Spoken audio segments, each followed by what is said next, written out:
Bonjour et bienvenue, je m'appelle Florie Vine, artiste pluriel et slow. Et aujourd'hui, je vous propose le petit point d'artiste du mois de mars 2022. Je commence par me préparer une petite boisson chaude, c'est un de mes rituels préférés. De sélectionner ma tasse et de choisir une boisson chaude à faire pour la session qui arrive.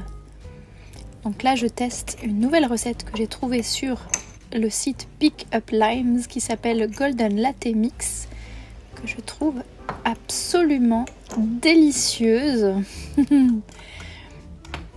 Et j'en profite pour sélectionner une de mes tasses préférées, qui est une tasse artisanale faite par l'artisane, la céramiste, qui s'appelle Terre Sauvage Céramique. Au moment où je filme ce point du mois, nous sommes dimanche. Nous sommes en fin d'après-midi et je me prépare une sorte de boisson goûter en quelque sorte avant d'aller à mon bureau pour préparer mon bullet journal de printemps et du mois d'avril. Si ça vous intéresse, c'était la vidéo de la semaine passée par rapport au jour où je publie cette vidéo-là. Donc n'hésitez pas à aller voir sur la chaîne la vidéo de Bullet Journal de printemps si vous voulez en savoir plus là-dessus. Pour l'instant, pendant que je prépare un petit peu tout ça, je vais vous dire 2 mots sur mes pensées et réflexions du mois. Donc pour rappel, c'est quelque chose que je développe en détail dans Les Bulles Nomades, qui est mon podcast, que vous pouvez retrouver en tapant Bulle Nomade sur votre application préférée de podcast ou bien en allant voir florieteller.com/podcast et vous avez accès aux notes des dernières émissions publiées. Enfin, toutes les notes d'émissions, mais les dernières apparaissent en premier. Et donc ce mois-ci, je parle en détail du fait d'avancer avec courage, donc toutes les réflexions autour de la zone de confort, autour du fait de prendre son courage à 2 mains pour oser faire des choses qui nous font peur, de justement braver la peur, de rentrer dans l'arène, comme dirait Brené Brown. Voilà, et je vous en parle un petit peu plus en détail en revenant sur le parcours de ces dernières années, parce que je suis assez impressionnée de voir où j'en suis aujourd'hui par rapport à ma vie telle qu'elle était il y a 3-4 ans quand j'ai osé me qualifier d'artiste, et encore plus comme elle était il y a 5-6 ans quand j'ai quitté mon emploi salarié après un burn-out. Jamais j'aurais imaginé en arriver là où j'en suis aujourd'hui. En fait, j'avais tellement peur que j'osais même pas m'avouer à moi-même ce que je rêvais de faire, ce qui est assez incroyable quand on y pense. Donc voilà, si c'est un sujet de réflexion qui vous intéresse, je vous invite à aller écouter l'épisode de podcast. Et donc là, je suis en train de terminer cette mise en place de bullet journal. C'est quelque chose que j'aime beaucoup faire le dimanche, de passer du temps à mon bureau pour faire de la papeterie créative, faire des arts illustratifs, mais plus avec de la papeterie, vous voyez, avec du collage, avec des choses comme ça. J'aime bien étaler tout mon bazar sur le bureau et puis laisser faire l'inspiration, laisser faire l'imagination. C'est un de mes grands plaisirs du moment, dont j'ai beaucoup profité ce mois de mars également. Donc une activité créative qui m'a inspirée ce mois-ci. Et autrement, ce mois-ci, je me suis pas mal penchée sur mes habitudes de vie simple et sereine, et notamment pour tout ce qui est énergie physique, ce que j'appelle en podcast l'opération MBDR, manger, bouger, dormir, ralentir. Et je pense qu'il y aura un podcast qui va s'en venir sur le sujet, notamment sur le sujet des habitudes dans le mois d'avril, et je pense que je vais vous en parler un petit peu en vidéo aussi, parce que je pense que la clé de tout ça, c'est pas de se forcer à faire des trucs qu'on n'aime pas avec la volonté, mais c'est de vraiment comprendre comment fonctionne le système des habitudes pour notre cerveau humain. Donc là, je suis en train de tester des choses qui fonctionnent plutôt bien, donc on aura l'occasion d'en reparler, je pense. Mais voilà, ça a été un sujet de réflexion ce mois-ci également. Donc maintenant que j'ai terminé ma session de bullet journal, je vais vous retrouver en face caméra.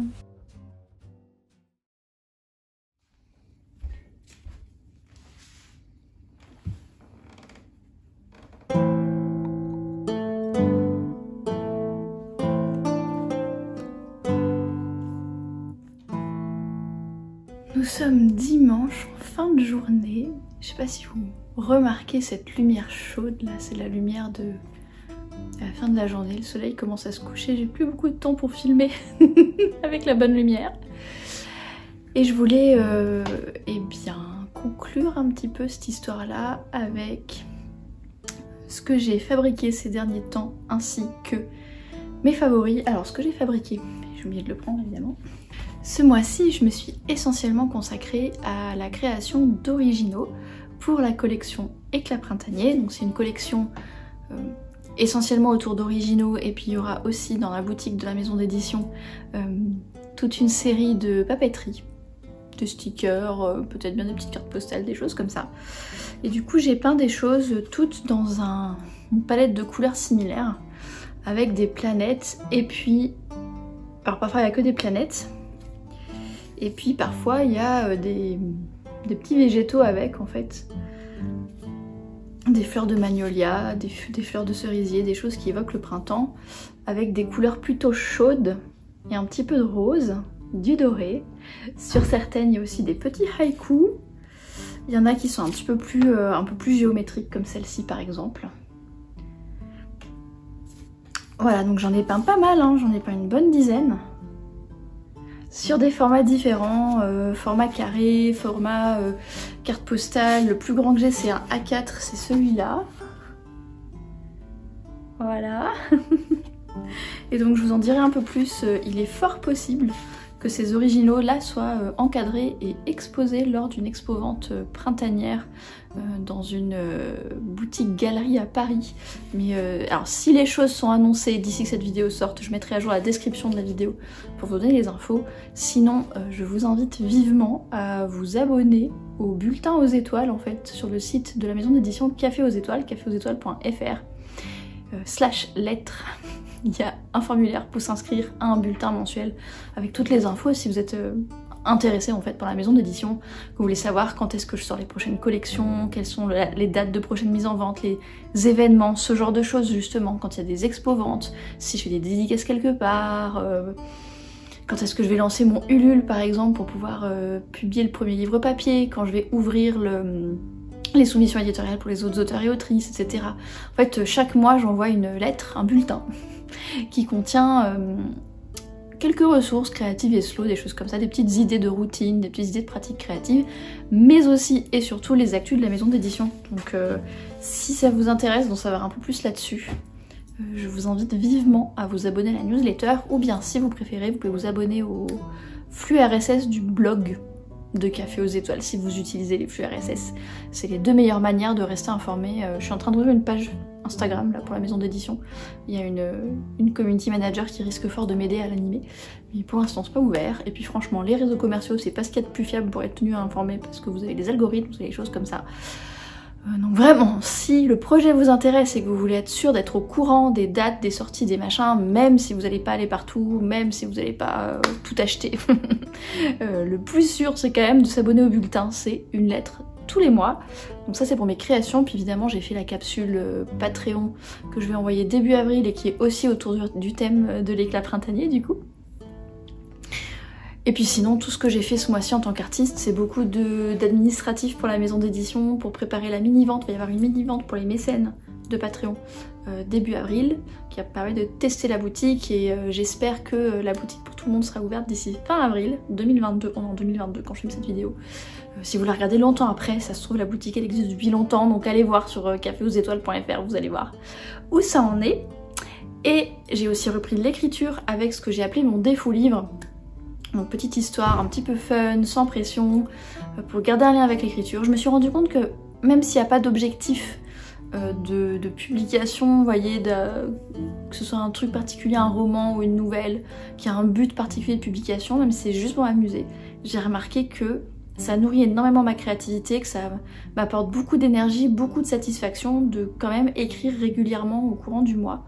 Donc là j'ai repris un petit peu ça, l'écriture, et ça m'a fait beaucoup de bien. Enfin donc, les différentes inspirations et favoris. Donc les petits objets, vous les avez vus au fur et à mesure de la vidéo. Donc là je vais plutôt vous parler de tout ce qui est culturel. Donc d'abord, ce qui est dans mon petit carnet de curiosité là. De toute façon, on va commencer par le truc physique, j'en ai qu'un de toute façon. C'est Les secrets du savoir-vivre nippon par Jun Fujiwara. J'étais sûre de vous en avoir parlé le mois dernier. Et probablement que je l'ai pas fini fin février, j'ai dû le finir début mars. Et j'ai adoré ce bouquin, je vous conseille vivement de le lire si vous êtes intéressé par tout ce qui est philosophie, culture japonaise, mais aussi si vous êtes intéressé par tout ce qui est style de vie, simple, slow, la gratitude, l'instant présent, l'imperfection, tous ces sujets-là, un peu comme le wabi-sabi et compagnie, si c'est des sujets qui vous intéressent, je vous invite vraiment à lire ce livre. En fait, c'est une japonaise qui vit en France depuis 20 ans, elle a travaillé pour Louis Vuitton je crois, et maintenant elle a son compte, je suppose qu'elle vit des publications de bouquins comme ça.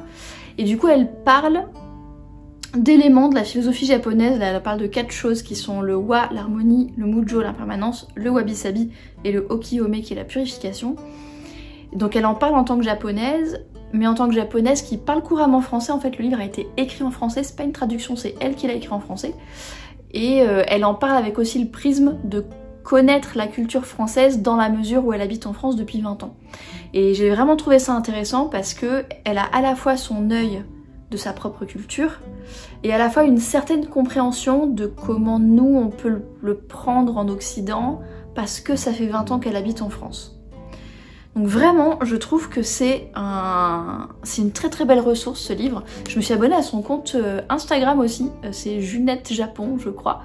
Je me suis abonnée à son compte Instagram parce qu'elle donne des conseils sympas, des petites recettes japonaises, des lieux sympas à visiter à Paris en rapport avec la culture japonaise. Enfin, je trouve qu'elle a un Instagram qui apporte vraiment de la valeur, quoi, qui est vraiment cool. Et son livre est vraiment sympa. Alors on retrouve des choses dont j'ai déjà entendu parler et dont je vous ai déjà parlé par ailleurs, notamment le fait d'embrasser l'imperfection, du wabi-sabi, d'accepter que les choses changent, que les choses vieillissent, tout ce qui est impermanence. Vous savez, regarder les fleurs de cerisier parce que justement c'est une célébration de l'impermanence, que les moments sont éphémères. Enfin voilà, elle parle de tous ces sujets-là dont on a déjà parlé ensemble, elle parle aussi justement de la simplicité, un petit peu du minimalisme, etc. C'est drôle parce qu'elle cite des bouquins que j'ai lu et dont je vous ai parlé. Elle parle de Fumio Sasaki, elle parle de bouquins classiques aussi, hein, elle parle de Matsuo Basho, de Miyamoto Musashi, enfin des trucs que j'ai étudiés en littérature japonaise. C'est très bien documenté. Franchement, c'est un super... C'est un peu le genre de bouquin que j'aurais voulu écrire quelque part, dans le sens où c'est à la fois du développement personnel, dans le sens où il y a des conseils qui sont très concrets et qui sont vraiment applicables au quotidien en termes de philosophie de vie, en termes de justement d'imaginaire intérieur, en termes d'habitude, etc. Et en même temps, elle parle de la culture japonaise, d'où ça vient, elle cite des choses, elle cite des livres, elle cite de la recherche, c'est hyper bien documenté tout en restant hyper abordable. Vraiment ce mi-chemin un peu entre la curiosité culturelle d'un côté et le développement personnel de l'autre. Et du coup j'ai vraiment, enfin c'est pile poil le genre de bouquin que j'adore. Et ça c'est typiquement le genre de livre que je garde dans une étagère particulière. Parce que c'est des livres que je relis régulièrement en fait. Parce que ça renferme vraiment une philosophie de vie dans laquelle je puise beaucoup d'inspiration pour la mienne. Et ben voilà, je vous conseille infiniment, je vous conseille vraiment de lire Les secrets du savoir-vivre nippon par Jun Fujiwara. Et donc le reste des inspirations, c'est des choses qui sont immatérielles là. Il y a donc... Alors j'ai lu le tome 2 de Mercy Thompson qui s'appelle Les liens du sang. Je vous ai déjà parlé de Mercy Thompson le mois dernier, donc je vais pas revenir dessus pendant 50 ans.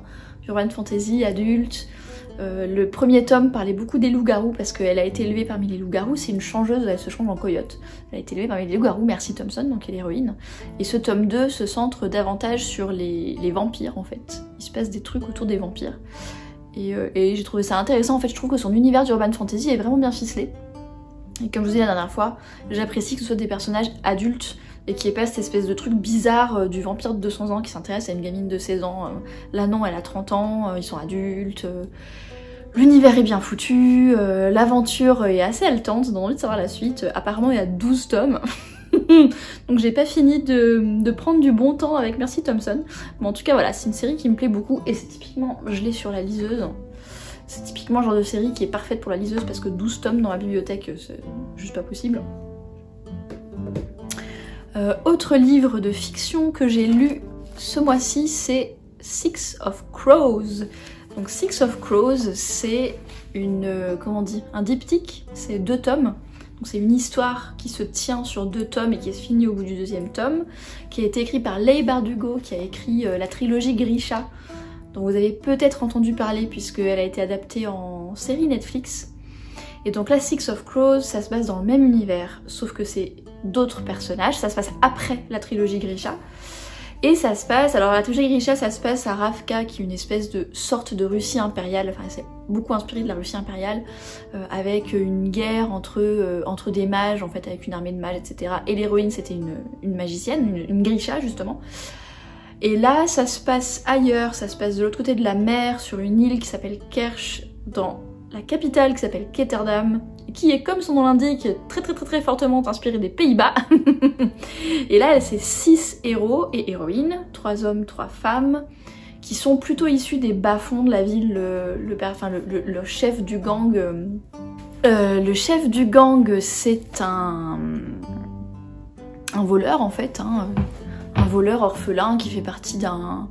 Enfin, le chef de la troupe des 6 personnes, c'est un voleur qui est le chef d'un gang, ou le sous-lieutenant d'un gang. Et là, on est beaucoup plus dans le domaine des bas-fonds, des gamins qui essaient de s'en sortir, des orphelins, des prostituées, des choses comme ça. Vraiment la partie la plus populaire d'une ville. Et donc l'histoire, c'est un...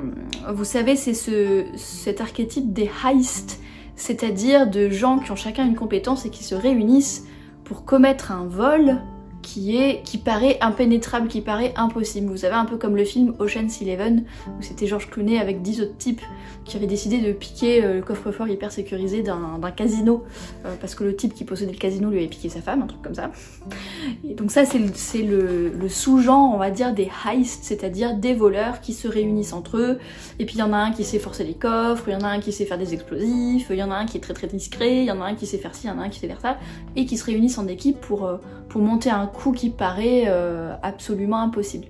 Et donc là, c'est la même chose, mais dans un univers de fantasy. Ils sont 6. Et je vais pas vous dire exactement ce qu'ils sont censés faire, mais ils sont effectivement censés aller quelque part qui est censé être impénétrable pour récupérer une personne. Voilà. Et j'ai trouvé ça très intéressant parce qu'il y a des chapitres du point de vue de chacun des 6 personnages, même si le personnage principal, dont j'ai perdu le nom, là comme ça, son nom me revient plus en tête, mais c'est pas grave. Le personnage principal est perçu comme le chef de tout le truc, mais les 6 personnages ont bien chacun leur point de vue. Et ce qui est très bien foutu, c'est qu'au fur et à mesure de l'histoire, on comprend comment ils se sont retrouvés là chacun à leur tour, qu'est-ce qui a fait qu'ils acceptent de rejoindre cette équipe et d'aller faire cette mission un petit peu qui apparaît comme une mission suicide.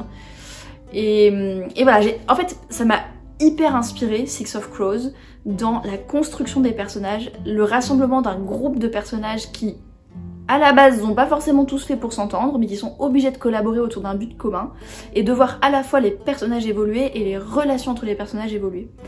Elle a vraiment super bien fait le truc, elle a super bien campé ses personnages, elle a super bien campé les motivations des personnages. Franchement, j'ai vraiment kiffé. Et même si les personnages sont tous très jeunes, ils ont tous entre 16 et 18 ans, honnêtement, c'est assez sombre. Ils ont tous vécu des trucs horribles. On peut pas vraiment... Enfin, oui, techniquement c'est du young adult parce qu'ils ont tous entre 16 et 18 ans, mais honnêtement, vous avez mis des personnages de 25, 30, 35 ans, ça aurait été pareil, parce qu'ils sont traumatisés, ils ont vécu des horreurs. D'ailleurs, les traumas sont très bien gérés, d'ailleurs. C'est un truc très bien géré. Et... entre parenthèses, la série Grisha de Netflix fusionne les deux en fait, fusionne la trilogie Grisha et Six of Crows. Parce qu'il y a des personnages dans la série qui sont en fait les personnages de ce bouquin-là. Ils ont un peu changé les trames pour faire rentrer les deux dans le même bouquin, alors que Six of Crows se passe après la fin de la trilogie Grisha. D'ailleurs, mot de la fin là-dessus, si c'est des bouquins qui vous intéressent, que vous n'avez pas encore lu la trilogie Grisha mais que vous comptez la lire, lisez-la avant Six of Crows. Parce que même si on n'est pas dans le même continent et on entend parler des faits historiques et pas forcément des personnages individuels, ça va quand même vous divulgacher, comme on dit en français, le sort du pays et le sort de différents personnages historiques. Ça va vous gâcher un petit peu la fin de Grisha, quoi. Donc, si vous comptez tout lire, lisez la trilogie Grisha avant et Six of Crows après. Mon conseil. En termes de séries télé, j'ai revu ces dernières semaines, derniers mois, des séries de vampires en fait. J'ai revu Vampire Diaries et je suis en train de revoir True Blood. Alors Vampire Diaries, c'était déjà un peu de la merde à l'époque, j'avais pas regardé jusqu'au bout. Là j'ai voulu regarder les saisons que j'avais pas vues et en fait c'est très nul. Mais, donc du coup je vous conseille pas forcément de le regarder. Mais j'ai bien aimé regarder ça. Parce que comme vous savez que je travaille en ce moment sur les structures narratives, qu'est-ce qui fait qu'un truc marche ou marche pas, etc. Bah le fait que ce soit pas terrible et pas très crédible et qu'au bout d'un moment les personnages on s'y attache plus trop, etc. Bah le fait de regarder la série quand même, ça permet de me dire pourquoi en fait, pourquoi ça marche pas là, pourquoi c'est pas crédible, pourquoi leur enjeu j'y crois pas, pourquoi les personnages commencent à en avoir marre et j'y crois plus au bout de quelques saisons, etc. etc. Donc ça m'a permis de noter en fait des choses qu'on sait pas forcément bien fait. Et ça a été aussi intéressant parce que ça a été en miroir avec la série True Blood qui est aussi une série, alors les deux séries sont des séries d'urban fantasy avec des vampires et des loups-garous, un peu comme Mercy Thompson mais en série télé quoi. Et qui sont tirées de bouquins aussi les deux. Alors Vampire Diaries c'est du pur young adult puisque l'héroïne elle a 16 ou 17 ans quand ça commence, le vampire qui arrive au lycée, qui tombe amoureux d'elle, etc. machin. True Blood elle est un peu plus âgée, elle a 25 ans. Donc c'est pas tout à fait young adult mais il y a une adolescente d'ailleurs qui débarque à un moment et qui est vraiment perçue comme une ado quoi. Enfin, là-dessus c'est un peu comme Mercy Thompson, je trouve ça plus sympa de mettre un peu de réalisme dans ce que ça signifie quand on a 16 ans quoi. Voilà. Mais du coup c'est intéressant parce qu'il y avait des parallèles d'archétypes entre Vampire Diaries et True Blood le mène beaucoup mieux. Et du coup moi en tant qu'écrivaine qui déconstruit les structures narratives en ce moment, ça permet de comparer. Et de comparer pourquoi est-ce que je trouve True Blood beaucoup plus crédible et pourquoi ça m'intéresse beaucoup plus que Vampire Diaries. C'est très intéressant. Et donc si vous avez envie de regarder, ou voir ou revoir, parce que c'est deux séries qui sont assez anciennes, qui ont plus de 10 ans, une série d'urban fantasy avec des vampires, des loups-garous, des choses comme ça, un petit peu d'intrigue amoureuse, des jolis messieurs, pas toujours habillés. Je vous conseille de regarder True Blood. C'était très sympa. Enfin c'est très sympa, je suis encore en train de regarder au moment où je filme. Et c'est tout. Et c'est tout. Du coup, je vais reprendre ma petite soirée du dimanche où justement c'est le moment où je consomme un petit peu de l'inspiration culturelle. Là, je pense que soit je vais me mettre une série, soit je vais commencer le tome 3 de Mercy Thompson, on va voir. Mais je vais vous laisser là. Je vous souhaite une belle soirée, belle semaine, bon début de printemps, et je vous dis à très vite. Bye bye.